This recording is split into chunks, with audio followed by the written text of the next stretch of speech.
지난주는 성령 강림 주일을 맞이해서 우리가 성령님에 대해서 말씀을 나누었는데요. 오늘은 성령님에 대해서 더 자세히 알아보는 시간을 가지려고 그럽니다.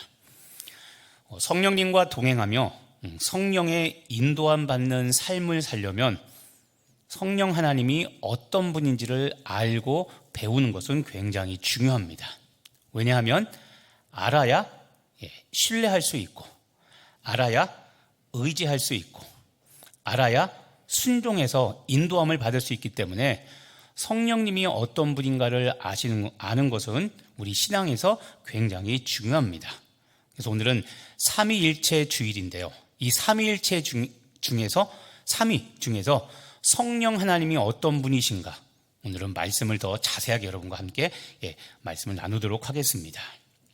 자, 성령님이 어떤 분이신가, 특히 신약 성경에 성령님에 대한 모습들이 많이 있습니다. 자, 그 중에 첫 번째 성령님이 어떤 분이시냐면 요한복음 14장 26절 말씀입니다. 자, 보혜사 곧 아버지께서 내 이름으로 보내실 성령이라고 되어 있습니다. 자, 여기 보시면 삼위일체가 다 등장합니다. 보혜사라고 했는데 아버지, 성부 하나님, 성부 아버지께서 내 이름으로, 여기서 내 이름은 예수님입니다. 예수님의 이름으로 보내실 성령. 그래서 이 구절 안에 삼위일체가 다 들어있죠. 성부 아버지 하나님, 성자 예수 그리스도, 그 다음에 성령. 자, 삼위가 등장합니다. 그런데 성령님을 뭐라고 부르냐면 보혜사라고 부릅니다. 보혜사는 성령님의 고유명사는 아닙니다. 요한복음에 보면 예수님도 보혜사입니다. 보혜사, 보호하고 은혜를 베풀어 주시는 분, 줄여서 보혜사라고 말하는데, 자, 이 성령님이 하시는 일이 있습니다. 무엇이냐면, 자, 우리에게 모든 것을 가르쳐 주십니다. 성령님이 하시는 중요한 사역 중에 하나는 가르치는 겁니다. 모든 것이라고 그랬죠. 성령님은 하나님이기 때문에 모든 것을 다 알고 계십니다. 그래서 우리에게 모든 것에 대한 실체, 진리가 무엇인지를 우리에게 가르쳐 주십니다. 그리고 이어서 성령님은 내가 너에게 말한 모든 것, 여기서 내가는 예수님입니다. 예수님이 제자들, 우리들에게 말한 모든 것을 생각나게 하시는 게 성령께서 하시는 일입니다. 그래서 우리가 생활하다가 문득 잘못한 것, 문득 회개해야 될 것, 문득 범죄한 것이 생각나는 것은 그냥 생각나는 것이 아니라 성령의 역사입니다. 왜냐하면 우리들이 진리 가운데로 살아가지 못하는 것들을 돌이켜 알게 해서 하나님과 우리 사이에 관계가 다시 회복되게 하는 것, 이게 성령의 역사입니다. 그래서 죄진 것, 잘못된 것, 특히 이런 것이 생각났다면 회개하시면 되고, 평상시 어떤 문제가 있을 때 그것을 위해서 열심히 기도했습니다. 그런데 기도의 자리에서는 응답을 못 받았습니다. 그런데 살아가는 순간 어느 날 문득 내가 기도했던 것에 대한 해답이 갑자기 딱 떠오릅니다. 그게 성령께서 하시는 일입니다. 특히 예수님이 우리들에게 말한 모든 것, 자, 예수님의 말씀은 진리죠. 그러니까 성령님은 우리 가운데 생각나게 하시는데 진리가 생각나게 하는 겁니다. 배고픈데 오늘 식당에서 밥 2그릇 먹어야지, 이런 건 말고 진리에 관한 일, 진리에 관한 것들을 생각나게 하는 것, 이게 성령의 역사입니다. 자, 그래서 성령님은 어떤 분이시냐면 첫 번째, 성령님은 가르치는 교사입니다. 이게 성령 하나님의 모습입니다. 자, 가르치는 분이, 좋은 선생님이 바로 우리에게 진리를 가르치는 좋은 교사가 성령님이십니다. 그런데 보시면, 다시 한번 보시면, 성령께서는 우리에게 모든 것을 가르쳐 주시고 예수님이 말씀하신 진리가 생각나게 하신다고 그랬죠. 자, 가르쳐 주시고 생각나게, 이거를 우리가 뭐라고 말하냐면 깨달음이라고 말합니다. 깨달음. 그래서 여러분, 성령님의 또 다른 이름이 뭐냐면 깨닫는 영입니다. 깨닫는 영, 깨닫게 하시는 영. 진리를 깨닫게 하시고 진리가 생각나게 하셔서 진리로 살게 하는, 그래서 성령님은 진리의 영, 특히 깨닫는 영입니다. 지금들은 예배 가운데 말씀을 듣다가 깨달아지는 게 있습니까? 그러면 그게 어떤 순간이냐면 그때가 바로 성령께서 나에게 역사하시는 시간인 겁니다. 내가 깨닫는 것처럼 보이는데, 내가 깨닫는 게 아니라 특히 진리, 예수님이 우리에게 하신 모든 말씀이 생각나서 깨달아지는 것은 전적으로 성령의 역사입니다. 그러니까 은혜를 받고 깨달아진다면 내 안에 성령님이 살아계셔서 나에게 역사하신구나라고 믿으시면 되는 겁니다. 우리는 미련하고 이기적이고 연약해서 우리는 진리를 배웠음에도 불구하고 망각합니다. 그리고 하나님의 은혜를 철저히 깨달았는데 그 은혜를 저버립니다. 우리는 이렇게 연약하고 모순되고 볼품없는데, 하나님은 이런 연약한 우리를 위해서 성령님을 보내주셔서 진리를 깨닫게 하고 진리가 생각나게 해주십니다. 이게 바로 성령 하나님이 하시는 일입니다. 감사죠, 그렇죠? 바로 그렇습니다. 그래서 성령님을 의지하면 힘들고 거짓된 세상을 우리는 거짓말에 속아 살지 않고 진리 안에 살아갈 수 있게 되는 겁니다. 그래서 우리에게는 성령님이 꼭 필요한 겁니다. 나는 미련하고 무능하지만 성령님은 지혜로운 교사가 되시기 때문에 성령님의 가르침과 생각에 순종한다면 우리는 반드시 승리하게 되는 삶을 살게 됩니다. 그럼 여러분, 교사이신 가르쳐 주시는 성령님과 함께 동행하면서 진리에 순종하여 진리로 항상 승리하는 우리 강릉 성결교회 성도님 되시기를 간절히 바랍니다. 두 번째로 성령님은 어떤 분이시냐면, 오늘 읽었던 말씀 중에 10절을 보시길 바랍니다. 성령은 모든 것 곧 하나님의 깊은 것까지도 통달하시느니라. 성령님은 어떤 분이시냐면 하나님의 깊은 것을 다 알고 계시는 분이 성령님이십니다. 하나님의 깊은 것이란 단어를 다른 말로 바꾸면 하나님의 뜻입니다. 성령님은 성부 하나님의 마음과 생각을, 뜻을 다 알고 계십니다. 성령님은 하나님의 뜻을 아시는 유일한 분이라고 말할 수 있습니다. 그래서 여러분도 마찬가지일 겁니다. 하나님의 뜻대로 살고 싶습니까? 내 뜻대로 살다가 죽기 직전에만 회개하고 천국 가고 싶습니까? 그렇죠? 평소에 싫으십니까? 십자가 지기 싫으십니까? 성령? 아니죠. 우린 평상시에도 하나님의 뜻대로 살고자 하는 열망이 있는데, 좀 전에 말한 것처럼 우리는 자꾸 망각하고 진리를 잊어버리죠.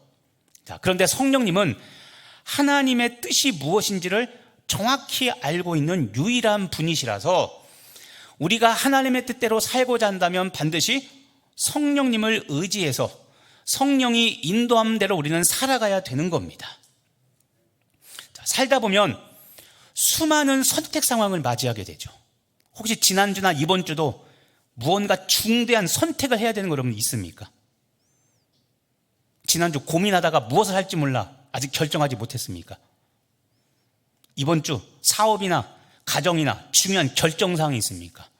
이런 일이 있을 때일수록 우리는 더욱더 성령님을 의지해서 기도하고 기도로 우리에게 주시는 그 말씀에 순종해야 되는 겁니다. 선택 상황에서 어떻게 해야 될지 잘 모를 때 말씀에 의지해서 기도하며 성령님께 도움을 구하면, 하나님의 뜻을 다 알고 계신 성령님은 하나님의 뜻과 마음을 우리에게 알려주시면서 그쪽으로 가라고 우리를 인도해 주시는 분이 바로 성령님이십니다. 그래서 하나님의 뜻대로 살고자 한다면 성령님께 묻고, 성령님이 하시는 말씀, 아까 깨달음이라고 했죠. 깨달음, 생각나게 하시고 가르쳐 주십니다. 성령님의 그 음성, 깨달음에 우리는 귀를 기울여 그 성령님의 하시는 음성, 깨달음에 우리는 집중해서 그렇게 순종한다면 우리는 결코 실패하는 삶이 아니라 날마다 승리하는 승전가를 부르는 삶을 살게 될 것입니다. 깨달음이라고 했죠. 아까도 얘기했지만 깨달음. 깨달음은 말씀이 선포될 때 주로 우리에게 깨달음을 주십니다. 그래서 예배의 자리, 개인 경건 시간을 항상 해야 되는 이유가 바로 그겁니다. 말씀을 들을 때, 말씀을 묵상할 때 우리는 성령께서 깨닫게 하시는 깨달음, 음성을 들을 수가 있고, 또 기도할 때입니다. 기도하다 보니 분명히 나는 이것을 위해서 기도했는데 하다 보니까 자꾸 내 마음에 변화가 일죠. 이게 아니라 자꾸 다른 쪽으로 가게 되는 겁니다. 성령께서 깨달음을 주시죠. 그렇게 우리는 성령님을 의지하며 성령님의 음성에 귀를 기울일 때 우리는 깨달음을 통해 말씀하시는 성령의 인도함을 받아 하나님의 뜻을 이루며 살게 됩니다. 그래서 여러분, 예수님처럼 하나님 아버지의 뜻대로 되기를 원하며 십자가로 영광 돌리는 삶을 살고 싶으시다면 하나님의 모든 뜻을 알고 계신 성령님을 의지하며 동행하는 여러분 되길 간절히 바랍니다. 성령님은 어떤 분이신가? 자, 세 번째로 성령님은 요한계시록 2장 7절 말씀입니다. 같이 한번 읽어보겠습니다. 귀 있는 자는 성령이 교회들에게 하시는 말씀을 들을지어다. 자, 성령님이 교회들에게 하시는 말씀이라고 그랬죠. 자, 성령님은 어떤 분이시냐면 우리에게 말씀하시는 분입니다. 말씀. 자, 말씀이다. 이 말은 다른 말로 하면 성령님은 우리에게 말씀하시며 우리와 의사소통하시는 분입니다. 의사소통. 자, 성령님은 우리와 말씀하시는 분입니다. 성령님은 우리와 의사소통이 가능한 분이십니다. 지난주 우리가 봤던 말씀 중에 구약의 성령님에 대해서 이렇게 설명하고 있습니다. 자, 여호와 영, 성령입니다. 성령님이 어떤 분이시냐면 지혜와 총명의 영, 모략과 재능의 영, 지식과 여호와를 경외하는 영이 성령이라고 그랬죠. 자, 성령님을 의지하면 이런 은혜를 베풀어 주십니다. 성령님은 이런 것들을 우리에게 말씀해 주십니다. 그런데 여러분, 앞에를 다시 보면 주목할 게 있습니다. 자, 성령이 하시는 말씀을 들을지어다라고 했는데 어디에게 하십니까? 어디에게 말씀하십니까? 교회에게 말씀한다고 그랬죠. 자, 성령님은 교회에게 말씀하시는 분입니다. 그래서 교회는 들어야 됩니다. 교회란 지금처럼 모든 성도들이 전체가 보인 건물이 아니라 그러니까 건물이 교회가 아니라 예수님을 구주로 믿고 거듭난 우리 모두가 교회입니다. 교회 공동체입니다. 자, 지금처럼 주일 예배로 모였을 때, 수요 예배로 모였을 때, 오후 예배로 모였을 때, 새벽 기도로 모였을 때, 그렇게 공동체로 모였을 때 하나님은 교회 전체에게 말씀하십니다. 지금도 하나님께서 목회자를 통해서 우리 강릉 성결교회라는 공동체 전체에게 하시는 말씀을 전하시는 겁니다. 그래서 교회에게 하시는 말씀을 들어야 됩니다.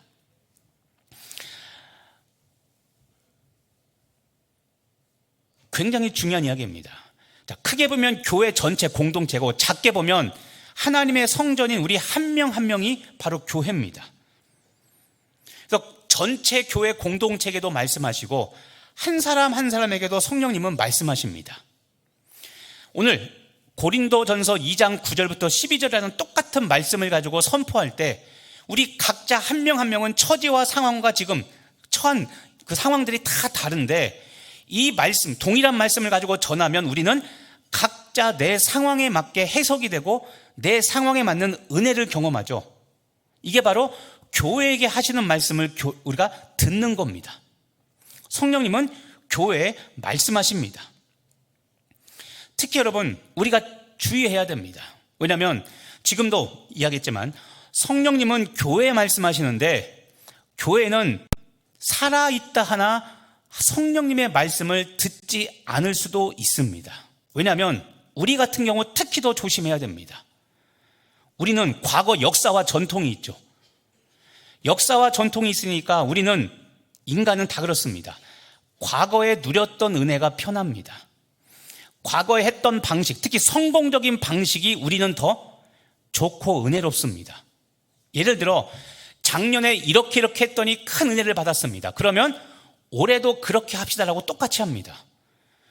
물론 그것도 하나의 방법이 될 수 있지만 여러분, 깨어있는 교회와 성도는 작년에 아무리 은혜를 받고 소위 말해서 성공하고 부흥했을지라도 그 방식을 따르지 않고 또 하나님께 묻습니다. 하나님, 올해는 어떻게 할까요? 성령님, 지혜를 주십시오. 아무리 좋은 전통과 관습이라도 그것을 똑같이 답습하는 것이 아니라 지금 이 시대에 이곳에서 성령께서, 하나님께서는 어떻게 하길 원하시는가 하나님께 묻고 기도할 때, 그때 하나님께서는 지금 필요한 새 은혜를 부어주십니다. 그래서 여러분, 절대 우리가 조심해야 되고 과거 영광에 머물러 있으려고 하면 안 됩니다. 누구든지 그리스도 예수 안에 있으면 새로운 피조물이라고 했죠. 하나님은 항상 새로운 은혜를 부어주시는데 우리는 교만해서, 또 우리는 육체에 머물러 있어서 하나님이 주시는 새 은혜를 바라는 게 아니라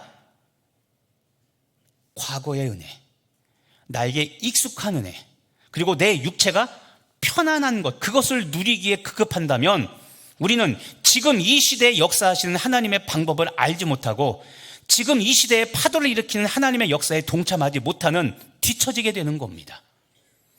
부흥회 때 말씀드렸지만 한국교회가 지금 뒤처진 상황이라고 그랬죠. 근데 그걸 모르고 있는 것이 더 가슴 아프다고 그랬죠. 자, 그래서 여러분, 우리는 과거 전통이나 죽은 관습을 따르려고 하지 말고 지금 오늘 이 시대 이곳에서 이때에 말씀하시는 성령님의 말씀을 듣고 순종하여 우리는 생명을 구원하는 교회가 될 줄로 믿습니다. 자, 우리가 이렇게 성령님 말씀하시며 소통하시는 이 성령님을 의지할 때 어떤 일이 벌어지냐면, 좀 전에 아까 이사야 말씀에 있던 것처럼 지혜와 총명, 모략과 재능, 지식과 여호와를 경외하는 영이 어떻게 나타나냐면, 성령님을 의지해서 기도하면 교회는 성령님께서 주시는 지혜와 총명으로 교회는 다스림을 받게 됩니다. 지혜의 영, 총명의 영, 성령을 의지하면 교회가 성령의 다스림을 받되 지혜와 총명으로 다스려져서 교회는 강건하게 됩니다. 뿐만 아니라 성도는 하나님의 모략과 재능으로 사역하며 열매 맺는 사역들을 하게 되는 겁니다. 생명력 있는 사역, 사람들이 회복되고 사람들이 치유되고 하나님의 모략, 하나님의 전략과 하나님의 재능, 능력으로 하게 되기 때문에 성도들은 사역에서 열매를 걷게 됩니다. 또한 교회가 성령님을 의지하여 기도해서 나가면 하나님의 지식과 하나님을 경외함으로 가득 채워져 교회는 더욱더 영광의 외치를 바라게 되는 겁니다. 그래서 여러분, 그런 성령님을 사모하시기를 바랍니다. 귀 있는 자는 성령이 하시는 말씀을 듣고, 특히 교회와 성도들은 성령이 하시는 말씀을 들어 지금 이 시대에 당면한 하나님의 사명이 무엇인지를 깨달아 그 일을 성취함으로 위대한 하나님의 영광에 동참하는 여러분 되길 간절히 바랍니다. 또한 여러분, 성령님은 어떤 분이냐? 네 번째로 로마서 8장 26절입니다. 이와 같이 성령도 우리의 연약함을 도우시나니 우리는 마땅히 기도할 바를 알지 못하나 오직 성령이 말할 수 없는 탄식으로 우리를 위하여 친히 간구하시느니라. 자, 성령 하나님은 어떤 분이시냐면 우리를 위하여 간구, 여기서 간구가 기도, 특별히 원어성에 보면 중보기도입니다. 자, 성령님은 우리를 위해서 중보기도 하시는 분이 성령님이십니다. 자, 성령님은 기도의 영이십니다. 우리를 위하여 간구, 기도하시는 분이죠. 그래서 성령님은 기도의 영이십니다. 특히 성령님은 나를 위하여 중보기도 하시는 분이 성령님이십니다. 그래서 중보기도는 성령님의 고유한 사역이기도 합니다. 그런데 여러분, 중요한 사실이 있습니다. 이 세상에 나를 위하여 중보기도 하시는 두 존재가 있습니다. 한 분은 누구라고 방금 알려드렸죠? 성령님. 또 한 분이 있습니다. 누굴까요? 예수님. 그렇습니다. 자, 로마서 8장 34절을 보십시오. 죽으실 뿐 아니라 다시 살아나신 이는 그리스도 예수시니 그는 하나님 우편에 계신 자여 우리를 위하여 간구하시는 자이시니라.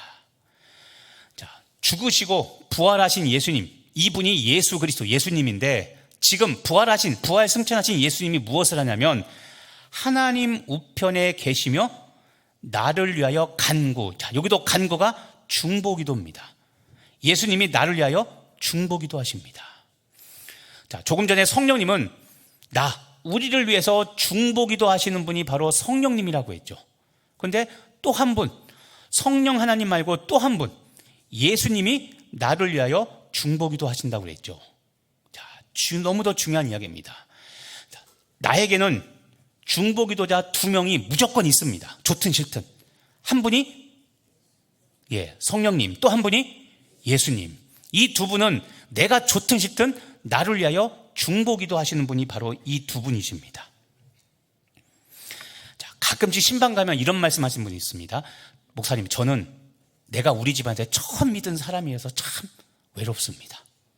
저는 참 부러운 게 있는데 부모님이 자녀를 위해 기도해 주는 거, 그거 보면 나도 내 부모님이 예수님 믿어서 날 위해 기도해 주시면 얼마나 좋을까, 너무나 부럽습니다라고 하는데, 자, 좀 전에 나를 위한 중보기도자, 피할 수 없는 중보기도자 2명이 있다고 했죠. 누굽니까? 성령님과 예수님. 자, 보세요. 삼위일체 하나님 중에 2분이 나를 위하여 중보기도를 하십니다. 자, 그러면 보세요.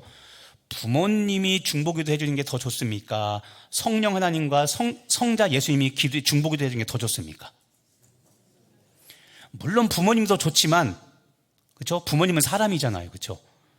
근데 부모님보다는 완전하신 하나님 2분이 나를 위하여 중보기도 해준다고 생각해 보세요.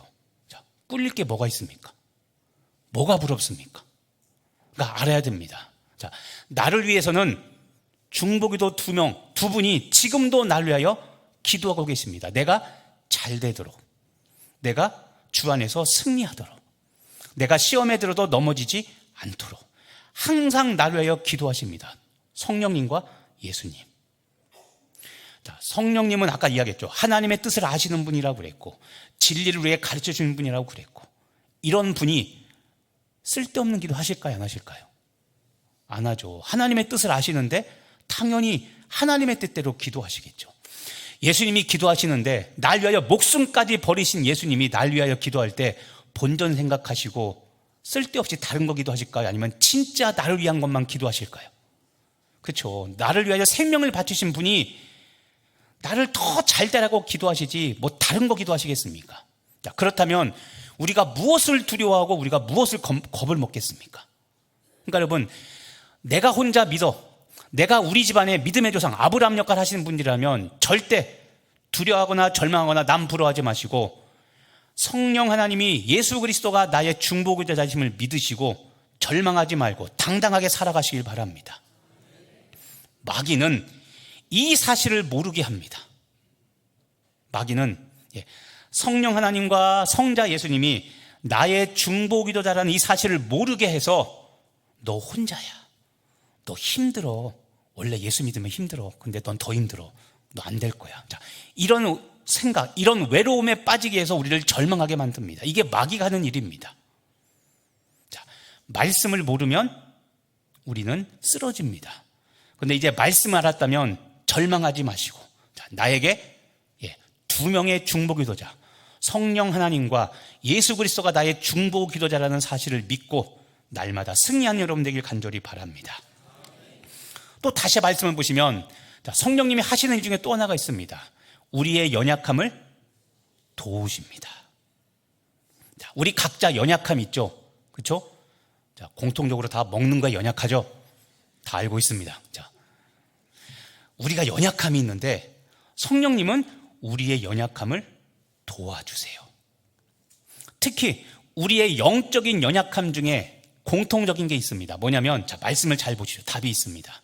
우리가 연약함이 있는데 무엇이냐면 우리는 마땅히 무엇을 위해서 기도할지 잘 모릅니다. 그래서 아까도 얘기했지만 선택 상황이 자꾸 주어지죠. 그래서 어느 게 하나님의 뜻인가 항상 고민하게 됩니다. 근데 마귀가 이것을 교묘히 잘 이용하죠. 자, 육신적인 거, 눈에 보기 좋은 거. 아브라함과 롯이 헤어질 때 소돔과 고모라를 보니까 뭐와 같았다고 했습니까? 에덴 동산 같다고 그랬잖아요. 천국. 자, 하나님께서 곧 멸망할 도시인데 소돔과 고모라를 바라보니까 에덴 동산과 천국 같아요. 자, 이게 하나님의 뜻일까?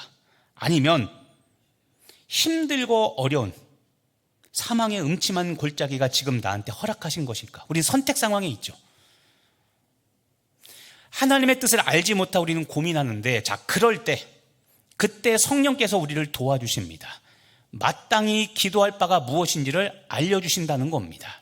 그래서 성령께서 기도하시는 것, 우리가 하나님의 뜻대로 기도해야 되는데 하나님의 뜻대로 기도하지 않고 자꾸 육신에 속한 것을 택하지 않도록 성령께서는 친히 나를 위하여 하나님께 간구하며 중보기도하며 내가 바른 길로 가게 나를 도와주신다는 겁니다. 그래서 아까 생각나게 하는 것, 예수님이 하신 모든 말씀이 생각나게 한다고 그랬죠. 그래서 여러분, 말씀 묵상과 기도가 중요한 겁니다. 기도 1시간 하고 말씀 묵상 안 한다면, 자, 기도는 30분만 하시고 30분 주의 말씀을 보십시오. 그래야 예수님께서 하셨던 말씀들이 진리가 생각나서 진리를 선택할 수 있게 되는 겁니다. 그때 성령께서 역사하시는 거죠. 자, 그래서 여러분, 성령께서는 하나님의 뜻대로 기도하도록 나를 도우시고 나를 위해 중보기도 하시기 때문에 우리는 결코 잘못된 길로 갈 수 없고 우리는 반드시 승리한다는 사실을 믿고 승리하는 성도, 승리하는 교회가 되시기를 간절히 바랍니다. 마지막 하나 더, 성령님은 어떤 분이신가? 사도행전 13장 2절 말씀입니다. 같이 한번 읽어보겠습니다. 성령이 이르시되 내가 불러 시키는 일을 위하여 바나바와 사울을 따로 세우라 하시니. 아멘. 자, 여기서도 성령께서 이르시되 말씀하십니다. 뭐라고 말씀하시냐면, 내가, 성령님이죠. 성령님이 불러서 시키는 일이 있습니다. 이것을 위해서 사람을 세우십니다. 누구를 세우셨습니까? 바나바와 사울이라는 사람을 세워서 하나님의 일, 주의 일을 하려고 성령께서 말씀하십니다. 자, 성령님은 어떤 분이시냐면 말씀하십니다. 구체적으로 이번엔 무엇을 말씀하시냐면, 성령님이 하실 일이 있습니다. 불러 시키는 일을 위해서 사람을 세우시는 일을 성령께서 하십니다. 자, 사람을 세운다고 그랬죠? 중요한 겁니다. 성령님은 주의 일을 위하여 사람을 세우십니다.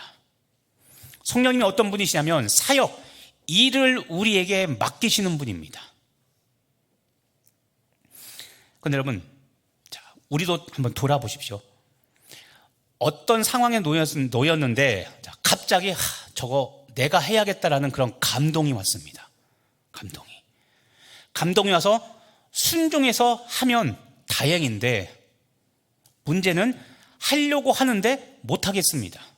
왜냐하면 지금 나한테 그럴 만한 여력도 없고 시간도 없고 그럴 만한 마음도 지금 아닙니다. 마음이 피폐해져서 못하겠습니다. 그런데 마음에는 이거 해야겠다는 감동이 오는 겁니다. 자, 어떻게 하시겠습니까?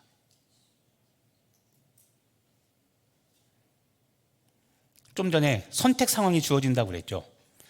자, 성령께서 여러분 우리에게 일을 맡기십니다. 그런데 능력 있을 때, 시간 될 때, 돈, 재정 있을 때, 상황이 좋을 때 하라고 하시는 것만 아니라 돈 없고 시간 없고 지금 내 신앙 바닥인데 그때 하나님께서 나에게 일을 맡기고 하라고 시키십니다. 그래서 여러분, 우리는 분별해서 잘 선택해야 되는 겁니다. 이렇게 힘든데 하나님 왜 저한테 일을 맡기세요? 따지고 물을 수 있죠. 그런데 여러분, 또 이야기합니다. 우리는 하고 싶은 일만 하고 할 수 있을 때만 하면 우리는 일평생 그냥 갓난아이로 살다가 주님 만나게 됩니다. 항상 영적 성숙을 생각하라고 그랬죠. 힘들고 어렵고 고난스러운 상황이 항상 주어집니다. 그런데 형통할 때, 돈 많이 벌 때, 시간 많을 때, 여유 있을 때, 기도할 만한 그런 상황이 될 때, 그런 때 일을 맡기시면 충성되게 일하겠는데, 꼭 하나님은 보면 어렵고 힘들고 정말 영적으로 번아웃돼서 쓰러질 것 같은 때, 그때 나에게 일을 맡기십니다. 누가요? 성령님이.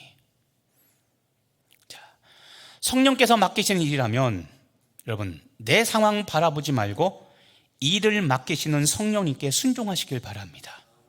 그래야 갓난아이 티를 벗고 어린아이가 되고, 자, 갓난아이 때는 젖밖에 못 먹습니다. 그런데 어린아이가 되면 이유식을 하게 됩니다. 어린아이 지나 청년, 청년 지나 영적 아비가 되는 겁니다. 성령님은 우리에게 사역을 맡기시고 그 사역을 통해 주의 영광을 나타내기 원하십니다. 오늘도 그런 사람을 찾고 계신 겁니다. 근데 불변의 원칙이 있다고 했죠. 일을 맡기실 때는 일만 맡기시는 게 아니라 일을 감당할 수 있는 능력, 은사도 우리에게 주심을 믿으시기를 바랍니다. 그래서 여러분, 우리가 주의 일을 할 때 반드시 기억해야 될 게 있습니다. 사역을 맡기신다는 것은 내 안에 거룩한 부담감이 생긴다는 겁니다. 거룩한 부담감. 이 거룩한 부담감은 거룩한이라는 수식어가 붙었죠. 하나님의 뜻입니다. 그래서 여러분, 거룩한 부담감은 성령님의 역사인 줄 믿고 회피하려고 하지 마시고, 힘들고 어려워도 하나님, 내가 정말 이렇게 힘들고 어렵지만 내가 성령님 의지해서 하니까 도와주십시오라고 믿고 성령님께 순종하는 여러분 되길 간절히 바랍니다. 순종할 때 어떤 일이 벌어지느냐? 자, 외적으로는 사역의 열매가 맺힙니다. 사역이 부흥하고 사람이 살아나고, 내적으로는 성령의 9가지 열매가 내 안에 맺히며 내가 내적으로는 성령의 열매를 또한 맺게 되는 겁니다. 영적 성숙이 이루어진다는 겁니다. 마지막으로 오늘 12절 말씀을 보시길 바랍니다. 자, 우리가 세상의 영을 받지 아니하고 오직 하나님으로부터 온 영을 받았으니, 자 보십시오. 우리가 세상의 영을 받지 않고 하나님으로부터 온 영을 받았다고 했죠. 여기서 우리는 고린도교의 성도입니다. 예수님을 믿고 구원받은 성도는 세상으로부터 온 영을 받지 않고 하나님으로부터 온 성령을 받았습니다. 그러니까 여러분이 예수님을 구세주로 믿고 거듭나는 순간 여러분 안에는 성령이 내주하고 계십니다. 성령이 있나 없나 헷갈리지 마시고, 자, 여러분이 예수님을 구주로 믿었다면 여러분 안에는 성령님께서 살고 계십니다. 그러면 왜 우리가 구원받을 때 이 성령님이 우리 안에 내주하게 하셨는가? 이는 우리로 하여금 하나님께서 우리에게 은혜로 주신 것들을 알게 하려고 우리에게 성령님을 주셨습니다. 자, 구원받을 때 하나님은 우리에게 정말 좋은 각종 은혜들을 베풀어 주셨는데 우리 스스로는 잘 안다 모른다? 모릅니다. 그래서 하나님은 그런 우리를 위하여 성령님을 보내주셔서 아까 말한 것처럼 모든 것을 가르치시고 예수님의 모든 말씀이 생각나게 하셔서 이것이 은혜로구나라는 것을 깨닫게 하신다는 겁니다. 알게 하신다는 거죠. 오늘도 예배하면서 돌아보십시오. 깨달은 것도 있습니까? 아까 얘기했죠. 그게 성령의 역사입니다. 성령님이 모든 것을 알려주시고 예수님의 진리의 말씀이 풀어질 때 은혜를 베풀어 깨닫게 생각나게 하시는 겁니다. 자, 이제 예배가 끝나고 여러분이 가정에서 일터에서 살아갈 때 이 말씀을 새기고 은혜, 성령님의 인도함 받기를 원한다면 이제 여러분의 가정과 일터 현장에서 내가 죽어야 될 말씀들을 계속 생각나게 하실 겁니다. 저 패고 싶은데 원수를, 독하시네요. 말씀 안 하시네요. 원수를 사랑하라. 그쵸? 네가 먼저 용서하라. 이런 말씀 분명히 생각나게 하실 겁니다. 자, 그때 육신대로 행하지 말고, 비록 내가 잘못한 거 없고 내가 용서받을 일 없지만 미안해, 잘못했어, 마음 풀어. 자, 이렇게 하나님은 우리를 변화시키시고 만들어 가시는 겁니다. 예수님을 구주로 영접한 사람은 하나님으로부터 온 성령을 받아 새 사람 됩니다. 이것을 믿으시고 이번 한 주간도 성령님과 동행하며 특히 그 동행으로 행복한 삶을 누리시는 귀한 여러분 되시기를 예수님의 이름으로 축복하며 기도합니다. 기도하겠습니다. 하나님, 우리가 세상의 영을 받지 않고 하나님께로부터 영을 받았으니 성령님과 함께 행복한 동행의 한 주가 되게 하여 주옵소서. 하나님의 뜻을 다 아시는 성령님을 의지하여 시시때때로 나에게 깨달음을 주시고 생각나게 하실 때 그 생각나게 하시는 말씀과 진리에 순종하여 이번 한 주간도 영광스러운 승전가를 부르며 살아가는 귀한 한 주 되게 하여 주옵소서. 감사드리며 예수님의 이름으로 기도합니다.